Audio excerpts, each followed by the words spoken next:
안녕하십니까. 조은진 대표님 반갑습니다. 반갑습니다. 잘 어, 계시죠? 네, 잘 있습니다. 그리고 우리 뭐 조은진 대표님 다시 당선인 축하합니다. 우리 공화당 네. 새 대표님으로 연임하셨으니까 또 열심히 또 일하셔야죠.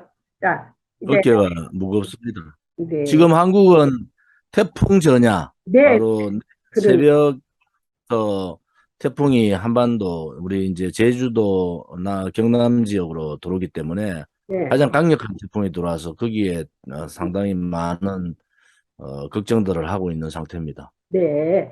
자, 오늘은요, 여러 가지 이슈가 지금 많이 있습니다. 최근 국가안보실장 회의를 하와이에서 가졌죠.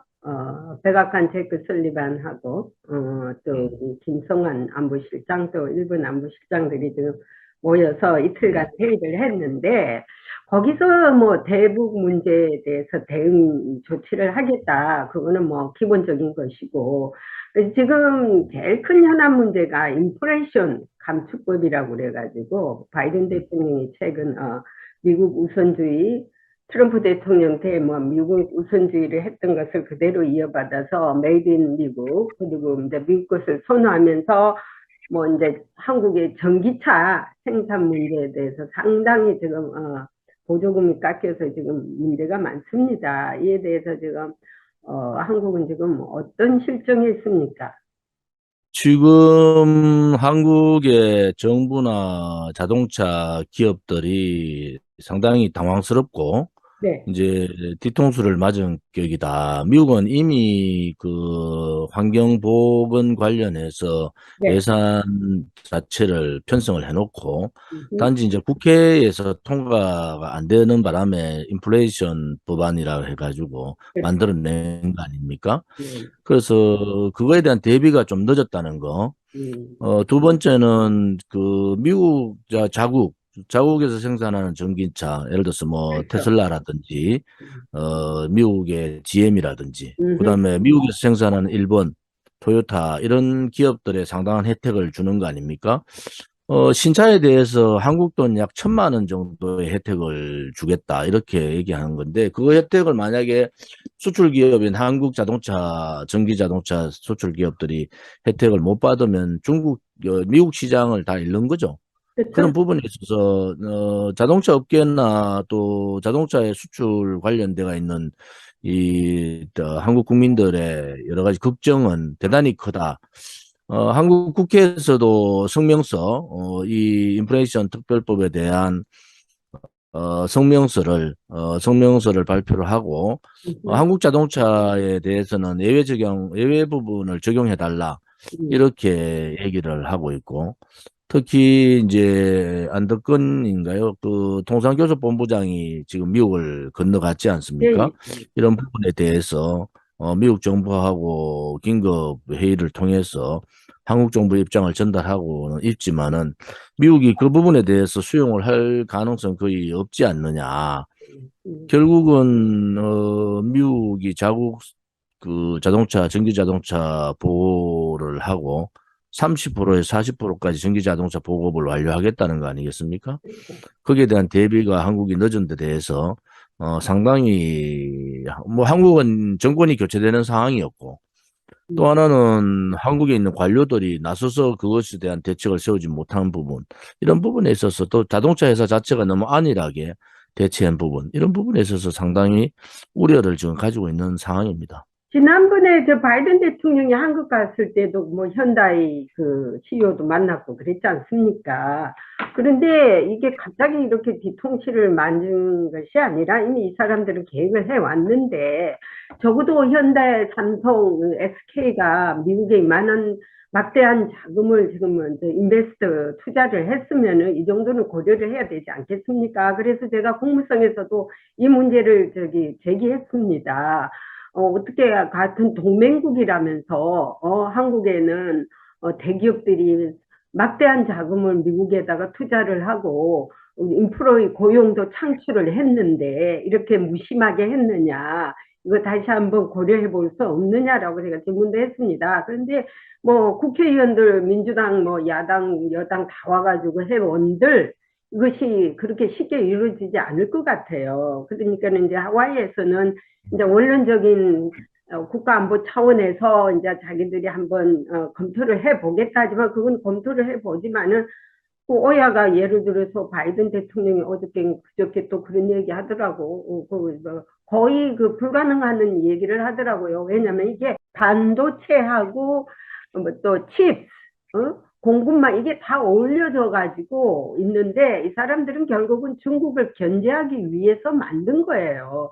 그런데 이제 앞으로도 그러면은 이거 중국하고도 거래하지 말라는 것이거든요. 그러면은 한국이 지금 문제는 지금 문제는 바이든 정부가 한국의 삼성, 네, 그다음에 SK, LG, 음, 또 현대자동차 이러한 기업들의 대미 투자가 네, 굉장히 심하게 정권 교체기에 심하게 들어갔어요. 네. 결국은 그것은 한국에 있는 일자리, 또 한국에 투자해야 될 부분이 미국으로 간 거 그렇죠, 아니겠습니까? 그렇죠. 그런 부분에 있어서 윤석열 정부가 마냥 음, 미국과의 관계 때문에 즐거워할 상황은 아니다. 그렇죠. 이런 부분에 있어서 한국 정부도 나름대로 한국 경제, 한국 경제에 대한 망을 쳐줘야 된다.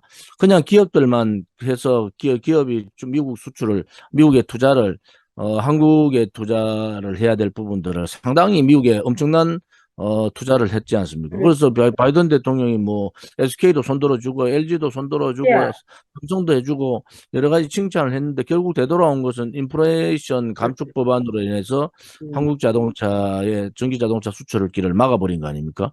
두 음, 번째는 치포, 소위 말하는 반도체에 대해서 한국이 반도체에 대해서 이제는 반도체 동맹에 가입을 해라 이런 거 아니겠어요? 그렇죠. 단지 이제 그러면은 대만과 미국이 있는데 대만의 반도체 최대의 그 생산 기지가 대만에 있고 음, 또 대만도 지금 뭐그 중국 수출 부분이나 이런 부분에 대해서 굉장히 눈치를 보고 있다. 반도체 부분만큼은. 그렇죠. 그렇죠. 근데 그냥 미국의 의도대로 삼성도 그나마 반도체 치포에 들어와서 중국 시장을 다 버리고 음, 동맹으로서만 가자 그러면은 다 음, 좋다. 이거 동맹으로 가는 건 좋은데 그러면 인플레이션 감축법안 이 자체를 한국은 그렇죠. 제외를 시켜줘야 되지. 이제 한국에 요구하는 거 투자는 다 한국 기업으로 또 받고 음, 또 정권 교체기에 그것을 나름대로 통제하거나 서로 협의할 수 있는 시스템도 없는 상태에서 기업 저끼리 막 갖다 투자해 버렸지 않습니까? 음, 그때 제가 했던 말은 미국에 이렇게 많은 투자를 하게 되면은 결국은 한국 시장의 투자가 줄어들 수밖에 없고 그러면 자국 경제 보호가 힘들어지는 상황인데 그렇죠. 결국 미국이 그것에 대해서 임시적으로는 좋아할지 몰라도 왜 음, 의회에 자기 지역에 대한 투자를 가지면 얼마 한국도 마찬가지잖아요. 미국 의회도 마찬가지잖아요. 자기 지역에 투자를 받으면 그 지역의 의원들이 얼마나 좋아합니까? 그렇죠. 단지 하나 인플레이션 감축법 할 때 과연 미국이 한국하고 이런 논의를 했느냐는 거야. 음, 자동차 생산 기지 자체를 미국에다가 100만 생산 기지를 만들겠다 해가지고 그렇죠. 투자했는 기아나 현대자동차하고 인플레이션 감축법에 전기 자동차에 대한 한국 전기 자동차 수입 자체를 수출 자체를 못하게 막는 것에 대한 논의를 했느냐. 이것은 미국의 오만이다. 이래 보는 거죠. 음, 결국은 한국 정부도 이제 정신을 차려야 된다. 안보, 국방안보, 그다음에 경제안보 부분은 저희들은 100% 한미동맹을 통해서 해야 된다 하지만은 한국 기업의 무분별한 미국 투자, 음, 또 한국 내 투자를 통해서 생산을 유발하고 또 일자리를 창출해서 그것이 피드백돼서 재성장하는 과정을 거쳐야 되는 이 중차대한 상황에서 음, 미국이 엄청난 투자를 하고도 뒤통수 맞은 이 상황에 대해서는 문재인 정권의 책임이 커요, 사실은. 이게 진행된 게 문재인 정권부터 했지만 그래도 윤석열 정부의 책임을 안 물을 수가 없다. 그렇죠. 지금이라도 국회에서 성명서 하나 발표하고 이런 차원이 아니고 이제는 이 인플레이션 감축법에 한국을 제외시켜야 된다는 당위성을 가지고 미국에게 당당하게 요구를 해야 됩니다. 그렇죠. 두 번째는 반도체 부분도 지금 반도체 칩포라고 해서 밀어붙인다고 될 문제가 아니지 않습니까? 우리는 시장을 내놔야 되는데 음, 그러면은 미국의 전기 자동차 시장은 막아버리고 반도체 시장은 중국 시장이나 기타 미국이 요구하지 않는 요구에 불합리한 그런 국가들에 대한 그 수출 자체를 막는 상태가 되면은 한국 기업들은 어디로 가라는 얘기예요. 그래서 안보 동맹이 굉장히 중요하고 한미 동맹이 중요하지만은 경제 안보에 대한 부분들도 특히 이 공급난 에 대한 여러 가지 이 문제점이라든지 이런 부분에 있어서 좀 더 긴밀하게 동맹다운 조치들을 좀 해달라. 이것이 우리 공화당 입장의 저의 생각입니다. 예, 그걸 이제 예의주시하고 우리가 봐야 되겠는데요. 지난번에 정상회담에서 우리가 얘기하지 않았습니까? 이때까지 국방안보는 했지만 이번에 경제안보의 새로운 틀에서 또 나가자 했지 않습니까? 그래 놓고는 이게 문재인 정부 때 이미 양다리를 거쳐놨지 않습니까? 경제는 중국, 안보는 미국. 이 그 카테고리를 완전히 부수려고 하는 것 같아요. 바이든 대통령이. 왜? 일체 이제 중국 걸 배터리도 못 쓰게 했잖아요. 싼 것들. 그러면은 앞으로 20%까지 중국 거 쓰는 사람한테는 일체의 보조금도 안 준다고 그랬지 않습니까? 그러면 딴 그 자원을 한국이 지금 계속 써야 되는데 중국하고는 완전히 그렇게 되면은 경제 교류가 끊어집니다. 그러니까 바이든 대통령은 미국은 뭐냐면 여기서부터 우리가 다시 지금가 중국하고 여태까지 양다리 거친 데 대해서 우리는 확실하게 하겠다는 거예요. 이제 그 우리 문제에 대해서는 저는 동의를 해요. 음, 친중국적 그 문재인 정권이 굴종 외교를 통하고 그렇죠. 또 사드 배치에 대해서 3불 플러스 1한 예, 이런 그 있을 수 없는 굴욕 외교를 했다는 데서 분노하고요. 그렇죠. 또 중국과의 관계 부분에 있어서도 한미동맹이 우선이다. 한미일 삼국 연대, 한미동맹 자유우방국가의 연대가 우선이라는 것도 확고부동한 우리 공화당의 생각이고 제 생각입니다. 네, 단지 하나 음, 밀어붙인다고 안 되는 일이 있어요. 예, 지금 한국의 전기자동차의 90% 가까이가 중국에서 생산되는 리튬을 이용하지 않을 수가 없어요. 그렇죠. 예, 전 세계에 사용 가능한 리튬의 지금은 한 10% 내서 80% 가까이가 중국이 하고 있는데 그러면은 한국 자동차의 그 전기 자동차의 대부분 원재료가 리튬이고 전기 자동차 값의 대부분의 그 가격 변동, 가격의 형성을 중심으로 하고 있는 자동차는 거의 비슷하지만은 가격 형성을 하고 있는 게 저 배터리의 원료잖아요. 그럼 리튬에 대한 공급망이 형성되지 않은 상태에서 음, 중국에 대한 리튬 수입 자체를 막아버리면은 한국 전기 자동차를 거의 못하게 하는 거하고 그렇죠. 똑같지 바로 않습니까? 그거예요. 그래서 리튬이라든지 제2전지에 대한 부분에 대한 원자재에 대한 부분들 저는 벌써 몇 년 전에 한국의 자동차 산업이 크면 클수록 돈은 뗀 놈들이 번다. 제주는 곰이 부리고 돈은 뗀 놈이 번다. 이런 얘기를 했어요. 뭐냐면은 전기 자동차의 가격의 중심에 있는 것이 리튬 가격인데 90%를 중국에서 리튬을 수입하는 한국 자동차가 중국의 영향을 안 받을 수가 없고 그때 이미 저는 제3국의 리튬 생산 기지를 개발해야 된다. 이렇게 10여 년 전에 벌써 얘기를 했고요. 음, 그때까지 지금 10년이 지났는데도 이루어지지 못하고 특히 문재인 정권 들어서 볼리비아 유팀 광산이라든지 이런 부분에 대해서 책만 잡고 대책 없이 그런 산업 자원외교에 대해서 그냥 부패로 몰아붙였지 않습니까? 그럼 대안이 뭐가 있느냐는 거예요. 음, 미국이 이렇게 강경하게 중국에 리튬이나 원자재 쓰지 마라. 그렇죠. 그러면 한국이 제가 이미 10년 전에 얘기했던 대로 그러면은 제3의 길을 중국 의존도를 벗어나려면은 남미에 있는 볼리비아라든지 리튬을 가지고 있는 나라의 자원 개발을 우리가 직접적으로 해야 된다. 음, 이렇게 MB 정부 때부터 제가 했는데 10년 지난 동안 지금 뭘 했냐는 거예요. 그렇죠. 과연 이 나라가 무엇을 준비를 하고 미래에 대한 예측을 뭘 하고 있는 미래에 대한 소위 말하는 4차 산업의 핵심이 전기 자동차하고 또 AI고 이런 부분들이 4차 산업의 핵심이고 그것은 이미 예측된 사람들 전기 자동차의 원재료 자체를 구매할 수 있는 구매처를 개발하지 못하고 중국 의존도에 묶였다. 그것은 한국 정부가요 정치하는 사람들 특히 한국의 관료들 정신 음. 차려야 된다는 거야. 국민을 위해서 예측을 했으면 거기에 대한 개발을 해야 되는데 10년 동안 아무것도 안 하고 있었지 않습니까? 그렇죠. 그러니까 지금 딱 갑자기 이런 일이 닥치니까 뭐 우르르 한국에서 몰려와봤자 들어주지도 않고 있는데 이게 이제 한미 동맹 물론 중요하죠. 그렇지만은 우리가 말할 거는 확실히 짚고 넘어가고 말할 건 말해야 됩니다. 자, 그리고 이제 이것도 마찬가지입니다. 타이완 문제 말입니다. 지금 그 일본하고 한국 불러다가 놓고 자 타이완하고 중국하고 군사적 충돌이 있을 때 누구도 임발부 해야 된다는 거 아닙니까? 그렇게 될 경우는 한국에 지금 이런 말까지 있어요. 타이완하고 지금 타이완에 지금 완전히 중국에 맞대응하려고 오늘부터 저기 헬리콥터 전투 훈련하고 난리가 났어요. 그러면 유사시에 주한미군을 빼서 또 투입시킨다는 말이 있습니다. 그러면 한국에 지금 주한미군이 다른 데로 이동할 때 되면 안보 공명이 생겨요. 이럴 경우는 어떻게 할 것이며 한국이 왜 타이완하고 중국의 싸움에 이게 인발부된다면은 그럼 북한 문제는 누가 해결해 줄 거야?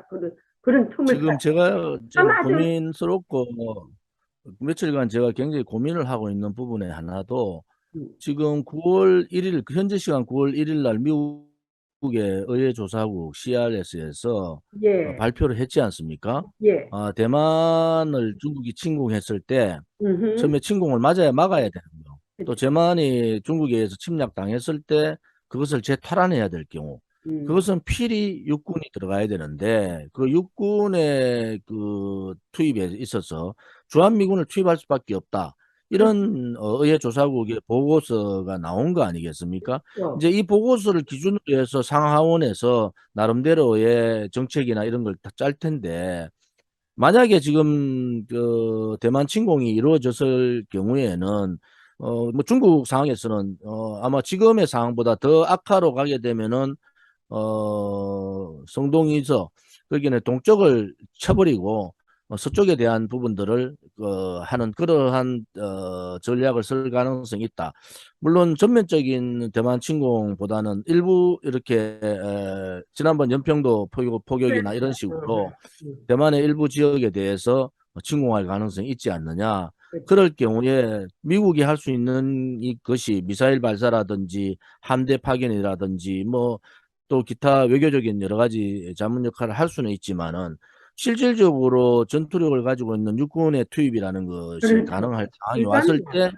미국이 쉽게 생각할 수 있는 것이 주한미군을 투입시키는 거 아니겠습니까? 그렇죠. 그러면 그 주한미군의 투입에 있어서 한국 정부나 한국 국민들이 어떻게 동의를 하느냐 절대 동의할 수 없는 상황이 올 거다. 그래서 그것은 의회조사국에서 그래 얘기했지만 오히려 오키나와나 이쪽에 있는 일본. 일본에 주둔하고 있는 미군에 대한 투입이 우선시되지 않겠느냐. 그랬을 때 한국 정부가 어떻게 해나갈 거냐. 문제는 한국 정부에 대한 믿음이 신뢰가 미국 의회나 미국 바이든 정부가 트럼프 정부 때 문재인 좌파 독재 정권을 보면서 신뢰를 잃어버린 거 아닙니까? 그렇죠. 저거 친중 정책을 쓰더라. 미국을 벌릴 수 있겠다는 생각을 한 거예요. 그러니까 지속적으로 가정을 내세워서 한국 정부를 압박하는 거죠. 대만이 자, 침공됐을 때 주한미군 철수할 수 있고 주한미군을 투입할 수 있다. 이제 이런 부분에 대해서 압박하는 거기 때문에 이런 부분에 있어서 우리 외교 전문가, 특히 외교부 장관이나 음, 외교 전문가들의 그 지혜가 필요하다. 미국에 대해서 마냥 굴종하는 것이 아니라 주한미군의 대만 침공이 있을 때 주한미군의 투입은 절대 불가하다. 이런 입장을 분명히 그렇죠. 해야 확실히 그때 했어요. 가서 협상이 하는 한이 있더라도 지금은 불가하다. 음. 그 부분에 대해서는 일본하고 논의를 해라. 지금 휴전선을 기반으로 해서 호전적인 미국, 중국이 북한 괴뢰 정권이 있는데 어떻게 주한미군을 한번 그렇죠. 움직일 수 있느냐.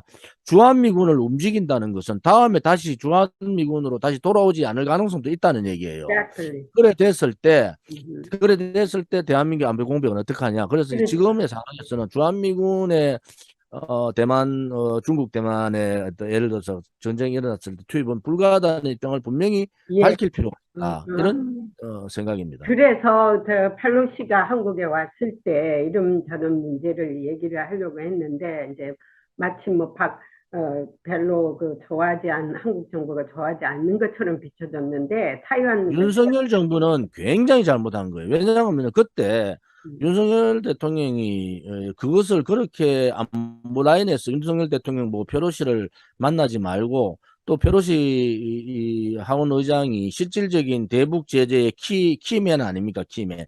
키를 갖고 있는 사람인데 그 사람을 저렇게 홀대하고 공항에서부터 홀대했다는 것은 외교적으로 엄청난 잘못을 한 거다. 그런데 지금 미국 사람들도요. 자기의 그 체면, 자기의 프라이버시에 대한 부분이 깎였을 때는 굉장히 분노하는 게 미국 사람들 아닙니까? 그런데 페로시 하원 의장이 북한 인권 문제, 또 북한 제재 문제에 키를 쥐고 있는 사람인데, 한국 정부가, 새로운 정부가 만나지도 않는다? 대통령이? 그게 말이 되는 소리예요. 그런 예, 엄청난 그 외교 라인들의 실패, 그렇게 잘못된 판단이 이 지금의 이런 사태, 특히 의회 조사국의 이러한 강공 대책들도 그러한 영향이 있다 이래 보는 거예요. 그러한 근데 영향이. 내가 의회 그 문제를 물었더만은요, 그 사람들은 크게 그렇게 대수롭지 않게 생각하더라고. 그래서 제가 굉장히 놀랬습니다. 이미 그거는 서로가 그 컴프로마이즈를 했다, 뭐, 의전 차원에서 그런 얘기를 하고 말아버리더라고요. 그런데 이제 타이완 기자, 백악관 출입 기자 타이완 기자가 내한테 그 이야기를 하더라고.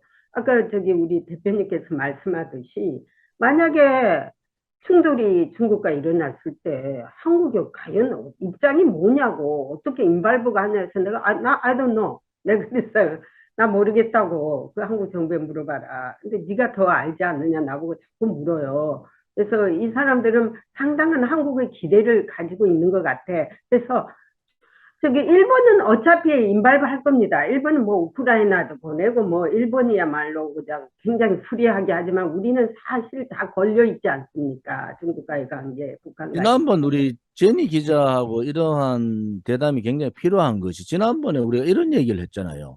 예. 그 자유연맹, 음, 소위 말하는 그 우리가 자유연맹의 체제로 빨리 들어가야 된다. 음, 이렇게 말했지 않습니까? 그렇죠. 지금 군사연맹 자체에 우리가 가입을 못하고 있는 상태인데, 이제는 그것을 가입을 해서 한국이 독단적으로 투입을 하는 것이 아니라 그 연맹 그렇죠. 차원에서 대만 침공이 일어났을 때 어떻게 대처를 한다든지, 그렇지. 혹은 북한의 돌발적인 사태 때 어떻게 대처한다든지, 그것이 대만 문제, 북한 문제, 일본 문제가 다 아우러져 가지고 한목에 가야 되잖아요. 그렇죠. 그런데 그것을 하지 않고 있단 말이에요. 그래서 윤석열 정부도 이제는 그 틀 안에 반중 블록 틀, 혹은 자유연대 블록 틀, 이 틀 안에 빨리 들어가야 된다. 그래서 군사적인 부분들도 미국, 일본, 그다음에 대만, 홍콩, 홍콩이 아니고 저 호주,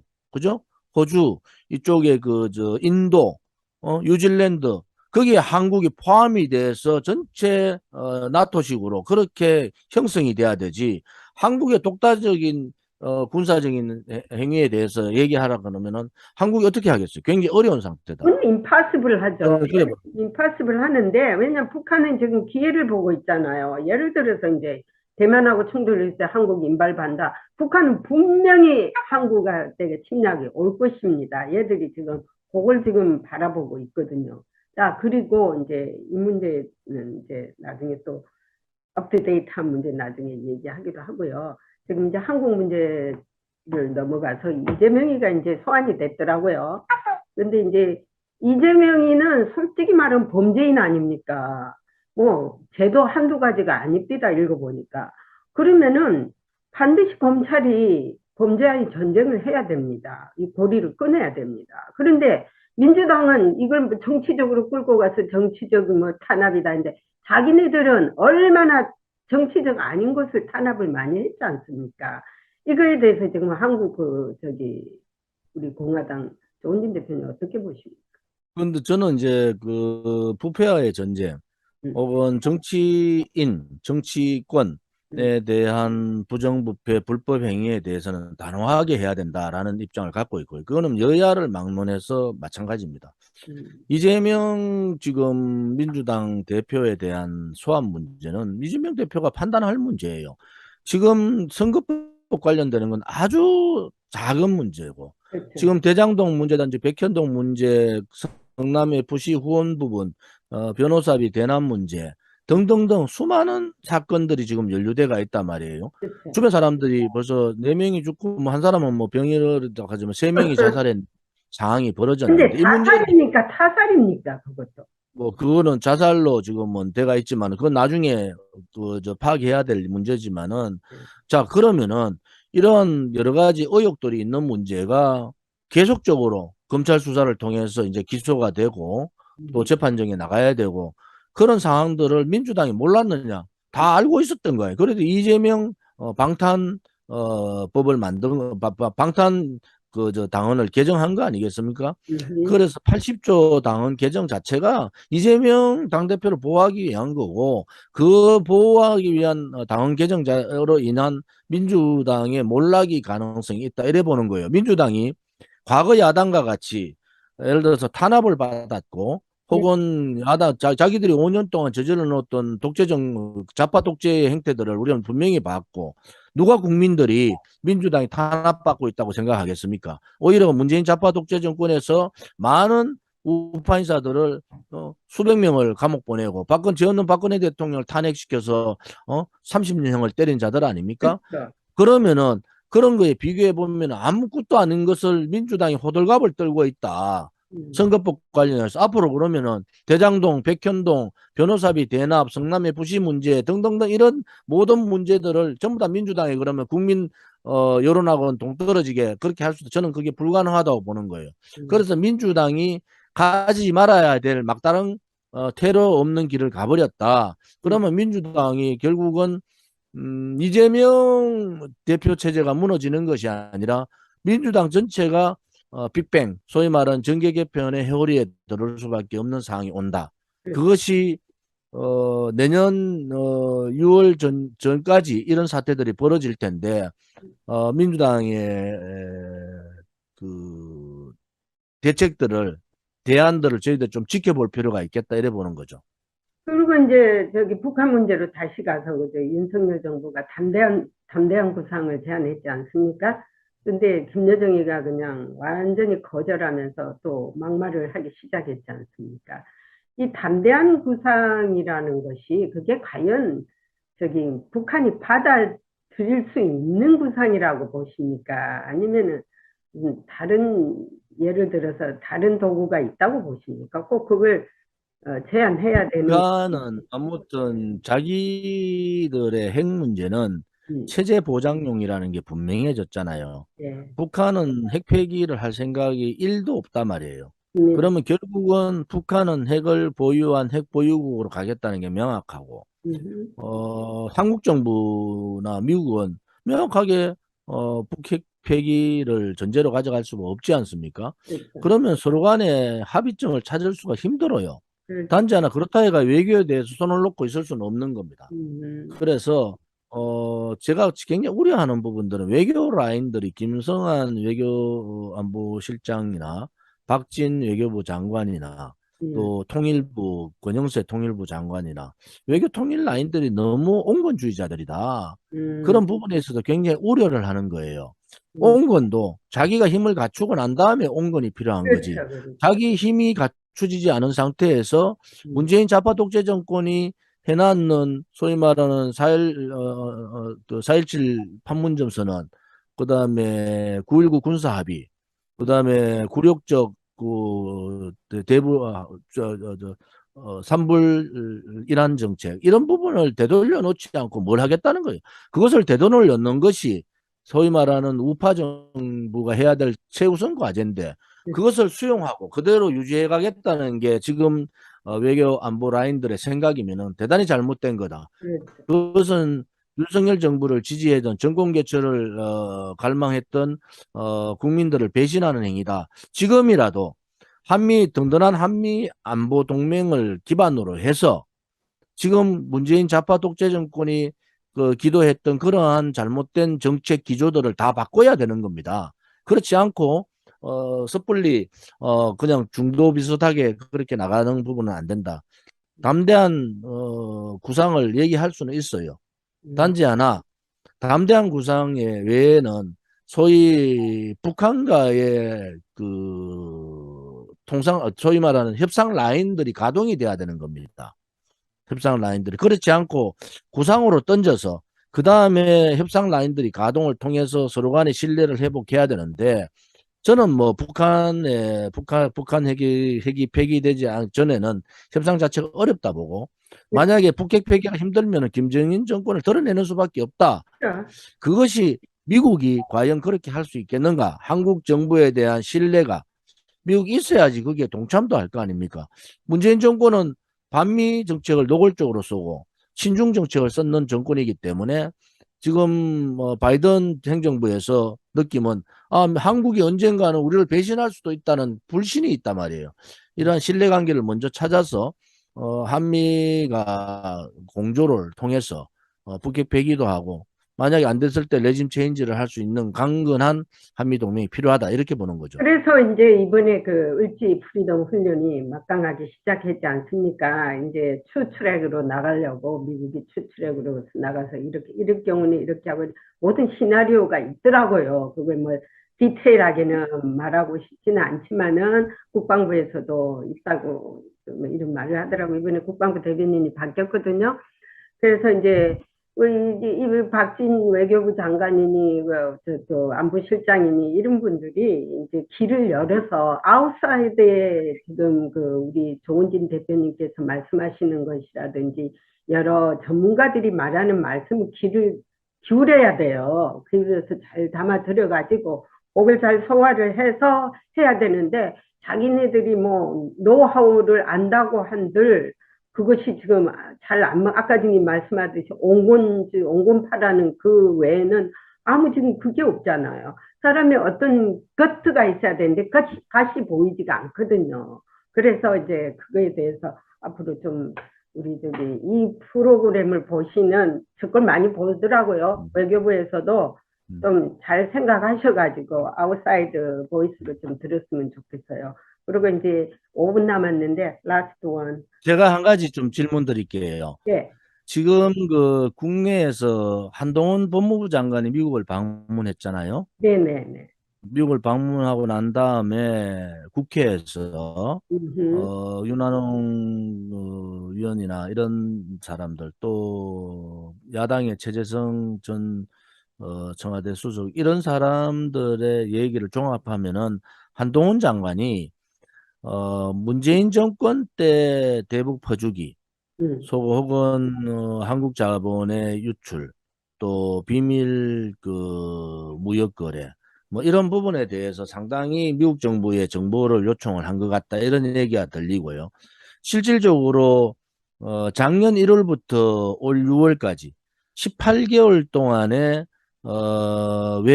수상한 외환 거래, 음, 국내에 돈이 유출된 돈 금액이 8조 5천억 가까이 되거든요. 18개월 동안.